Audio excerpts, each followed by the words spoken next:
Hello, JennyEason here, and thank you for clicking on the video. Today, I am entitling this one, New York Nellie, the Global Adventuress. Well, I stumbled on this little doozy. I'll explain it during a live stream, but you know when it takes place. The 1800s, yes.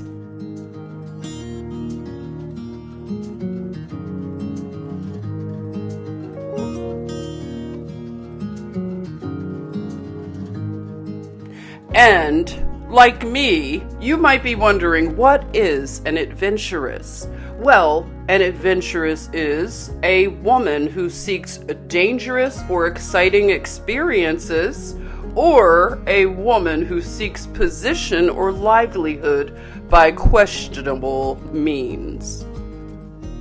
She looks at traditional roles as a bit boring, and a blighted life is what it is described as, to take a more traditional path. But we're going to look at a woman who circumnavigated the globe in the 1800s.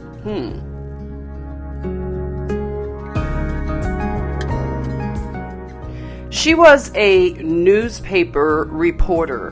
Her name, the New Yorker says, was at one time on the tip of every literate and tabloid-loving person's tongue. Her work changed public policy, her outfits influenced fashion trends, and her adventures inspired board games.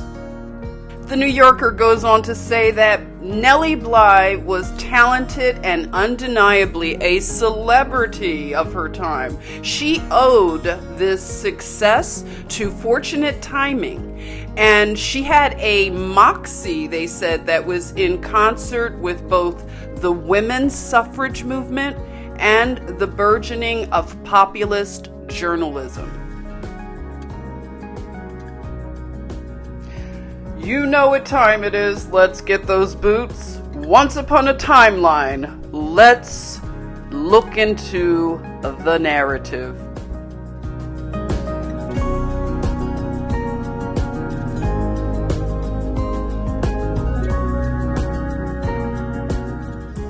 Okay. You know, I already have my tinfoil turban on. Let's look at the narrative. We'll go to the genesis of this woman, Nellie. Okay, she was born Elizabeth Jane Cochran on May 5th, which would be Cinco de Mayo, right? I don't know about in 1864, but that's her birth year. Did we have a Cinco de Mayo in 1864? Help me with that. Okay, she was born outside of Pittsburg. She was a suburban girl, so the burbs of Pittsburg. Her father came from Ireland in 1790s, and he married two ladies. Yes, he started out as a laborer. He leveled up. He ended up buying the mill that he worked at. He also bought the surrounding land. Why wouldn't you do that? Around his farmhouse. I like that. Sounds like he was growing his own food, but who wasn't, right? So he later became a merchant, a postmaster, and an associate justice. Like I said, they named this suburb after him, called Cochran Mills. Anybody from Pittsburg? Let us know. Is Cochran Mills still a burb? Okay, so he married two ladies. Yes. So he married his first wife. He had 10 children. Oh my. And his second wife, guess what her name was? Mary Jane Kennedy. Oh, I wonder if she was a relation to the American Kennedys. Okay, so Mary Jane had 5 children for him, and this is where Elizabeth or Nellie comes in. She was described as his 13th daughter, and her father died when she was 6 years old, so her mother was left widowed, and she moved from the burbs into the city of Pittsburg, and we will look into that. Elizabeth, who later became known as Nellie, she had another nickname. Her father gave her Pinky because she loved to wear pink, and again, he died when she was 6 years old. The mother tried to run the mill and did not have success, so that's when the family moved into the inner city for more opportunities, and Nellie was pulled out of private school. I don't think she finished formal school because some of the accounts, they say that she didn't have all of her formal training. And as we have been gathering information on the shady 1800s, we know that they put children to work. So, Nellie, or Elizabeth, she was put to work. So let's talk about it. Elizabeth, she got her start in 1885 after writing, now get this, an anonymous response in the Pittsburg newspaper, the Pittsburg Dispatch. So this is how the story goes. She read this article. She was offended. It was entitled, "What Girls Are Good For." So she wrote under a pseudonym, Lonely Orphan Girl. And she let it be known that she didn't agree with this misogynist article, and it really caught the attention of the newspaper's editor-in-chief, who advertised for the author to reveal herself so that he could hire her as a columnist. And as all good narratives go, yes, she came forward and she landed the job. And she also received another name. Her pen name for the new job, the editor at the paper gave her the name Nellie Bly. Now, he gave her the name because of a popular song called Nellie Bly by Stephen Foster. It was about a black woman. Yes. And Stephen Foster, he did lots of music like Oh Susanna, which I found out was another minstrel troupe blackface song. Yes. And also used at the 1912 National Convention for the Democratic Party.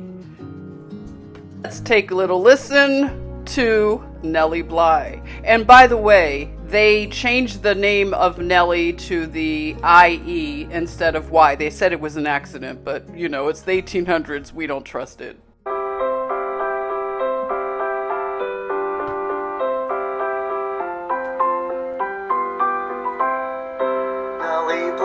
Nellie Bly, bring the broom along. We'll sweep the kitchen clean, my dear, and have a little song.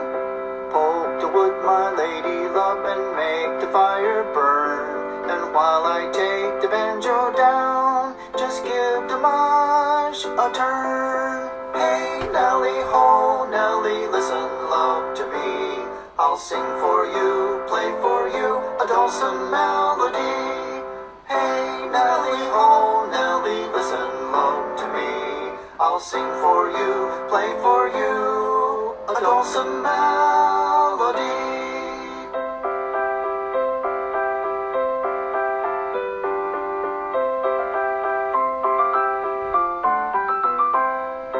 Nellie Bly have a voice like the turtle dove. I hears it in the meadow and I hears it in the grove. Nellie Bly have a heart warm as cup of tea, and bigger than the sweet potato down in Tennessee. Hey Nellie, ho Nellie, listen love to me. I'll sing for you, play for you, a dulcet melody. Hey Nellie, ho Nellie, listen love to me. I'll sing for you, play for you, a dulcet melody.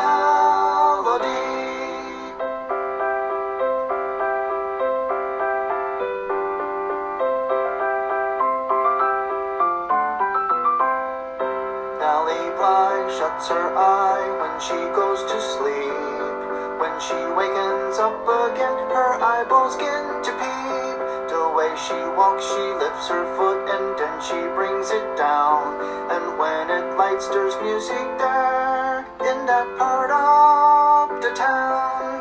Hey Nellie, ho Nellie, listen love to me. I'll sing for you, play for you, a dulcet melody. Hey Nellie, ho Nellie, listen love to me. I'll sing for you, play for you, a dulcet melody.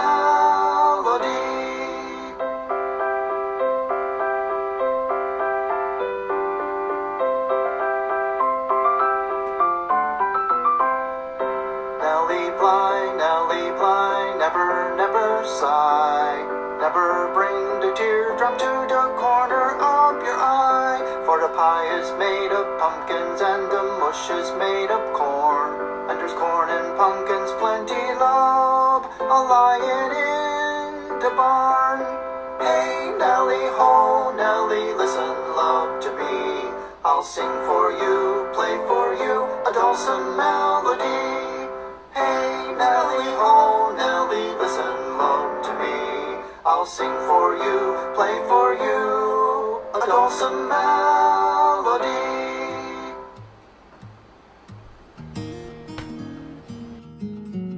Can I talk to the manager, please? I just research, report, and I don't go looking for this. If you believe me, please put a comment below.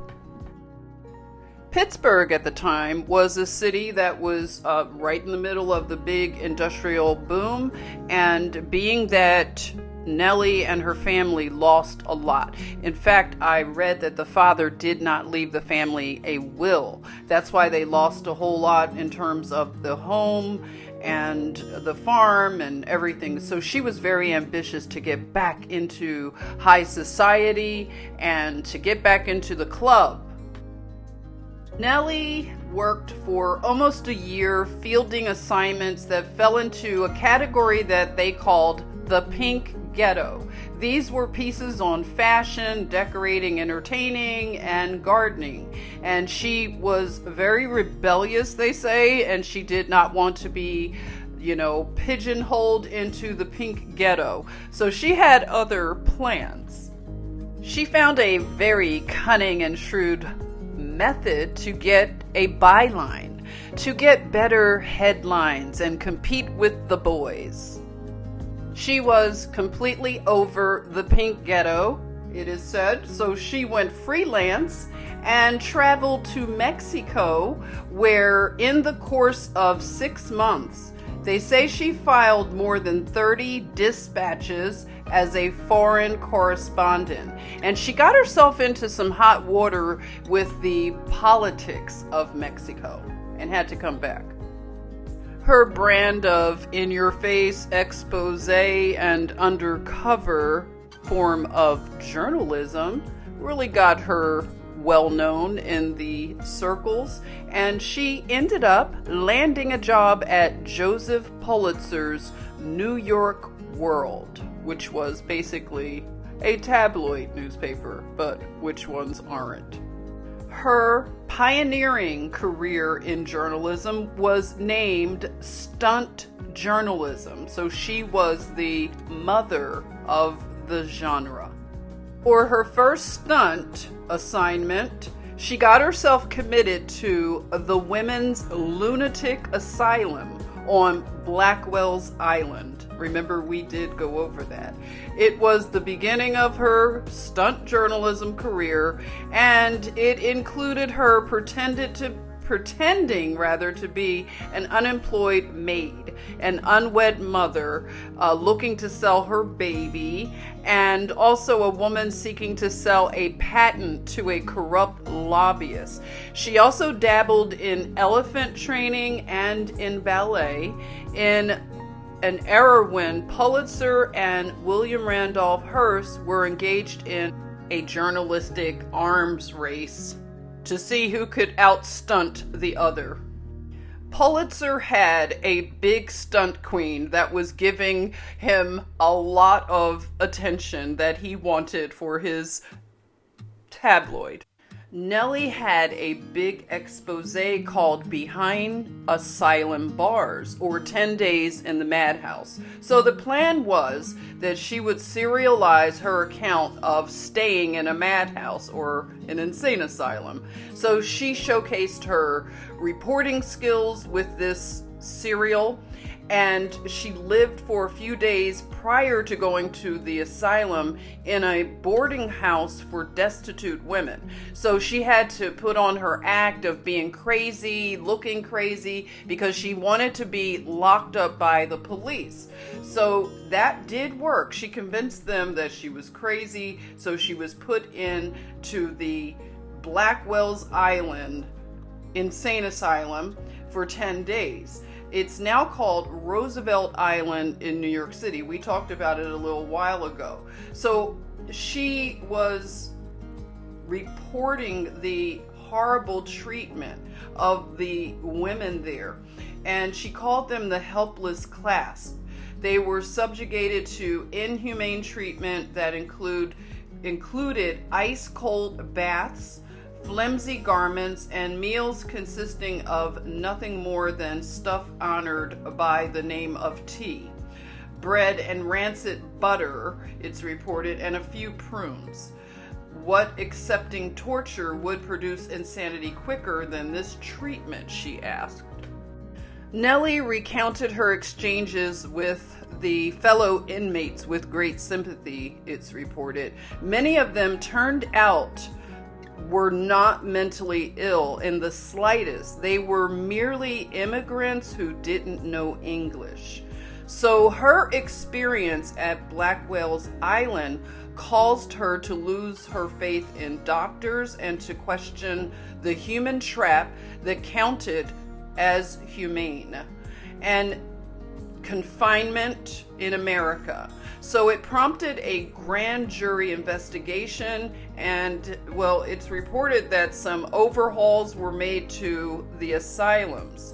So, basically her writing the Behind Asylum Bars about disenfranchised citizens led to more opportunities for her to do bigger exposés and stunts. Let's talk about the most fun of her stunts. One other thing I want to note about Roosevelt Island in New York City, those hospitals that are over there from the 1800s, there was a smallpox hospital. So isn't that weird? 1800s, you continue to be shady.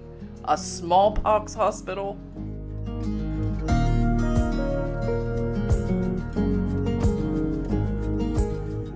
So, for further fame and world recognition at this time, and to get back on top financially, she came up with a really big idea. She would circumnavigate the globe, and she was inspired by Jules Verne and his character. Basically, she's going to beat the time of a fictionalized character. Interesting. Prior to this big circumnavigation world tour, she had written about Eva the Adventuress. So adventurous women were something that was all the rage in the 1800s, yes. So she was going to become the biggest adventuress of all time, going around the globe, quote unquote. And this was at the height of what they would call the gilded type of travel movement, okay? We had these industry giants and these wealthy, fortunes being made, right? So this was the time of the steamships and the rail cars and not so much airplanes, but what do you think? Because I want to propose something that came across my mind when I was thinking about this narrative. Of course, Pulitzer, with his money and also his need for power, fame, influence, he funded this circumnavigation tour of Nellie's. So it would be rather glamorous. While other people traveled still, you didn't have to be wealthy to travel at this time, but they did it more low-key. But then you had the private rail cars and things that I just did not really know, that a lot of these industry magnates had their own private rail cars or trains. These are levels of wealth and glamour that I can't imagine. Just the interiors. I just wanted to share a few more with you. Amazing. Just mind-boggling, the detail. Hey, I need to get off here. I don't think I could do that one. Before packing, let's unpack what is the definition of circumnavigation. So this is what Wikipedia says. A person walking completely around either pole will cross all meridians, but this is not generally considered a circumnavigation. The path of a true global circumnavigation forms a continuous loop on the surface of Earth, separating two regions of comparable area. A basic definition of a global circumnavigation would be a route which covers roughly a great circle, and in particular one which passes through at least one pair of points antipodal to each other. In practice, people use different definitions of world circumnavigation to accommodate practical constraints, depending on the method of travel. Since the planet is quasi-spheroidal, a trip from one pole to the other and back again on the other side would technically be a circumnavigation. There are practical difficulties in such a voyage, although it was successfully undertaken in the early 1980s by Ranulph Fiennes. We're going to need to look into you, Ranulph. Well, just like a good narrative, Nellie has an arch rival who is going to set out for fame and fortune and circumnavigating the globe. So this turns into the amazing race between these two women. All right. So her arch rival is Elizabeth Bisland, another writer, as I said, who's starting out just a few hours after Nellie, going in the opposite direction. This narrative of this race is pretty amazing and fantastical, right? But, you know, it's still fun to just read. Okay, I want to share some accounts of this circumnavigation done by Nellie and her arch rival. She supposedly did not know that her arch rival Lizzie there was also going across the globe. So she found out, they say, when she was in Hong Kong. Now, she made some pit stops, and it really does read like The Amazing Race, because they got on rickshaws, they got on boats, trains, planes, whatever they could find, right? And let's see, they say that she stopped in Japan and bought a monkey, okay? So they were traveling, by the way, very lightly. So yeah, my kind of travel buddies. But this was solo girl travel back in the 1800s, okay? No chaperone, as they say. So many dispatches by telegram from all over the globe where they stopped. And both women were sending these dispatches, so they're newspapers that they worked for, this was a big competition, okay? So they talked about all of the things like the ballrooms that they saw on the transatlantic steamships, and they saw all kinds of people groups. You know, they talk about the people that they met and the beauty of the women, the men and their chivalry. And they said that these dispatches were really funny. And for a modern reader, they would find the dispatches a little problematic, the way she described people groups. They said that she had an uneven empathy for the people, the way that she wrote about beggars that she would see, or let's see, the Somalians, she said, are like bullfrogs and like cows. So she described people in really weird ways. Like she said, the Chinese were like a crowd of ants on a lump of sugar. So these were very bizarre things she wrote. And today she would probably get canceled.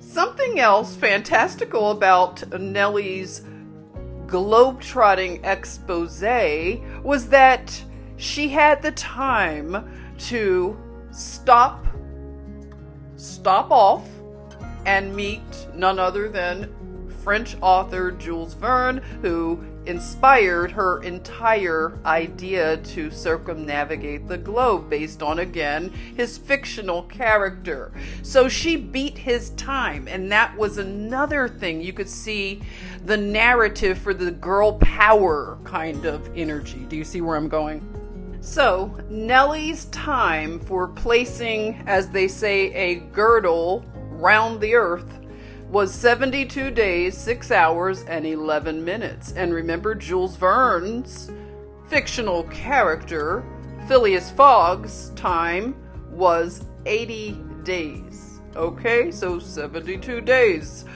One win for the girls. I don't know about Elizabeth. I didn't really look into her time, but I guess she came in probably a few minutes after Nellie.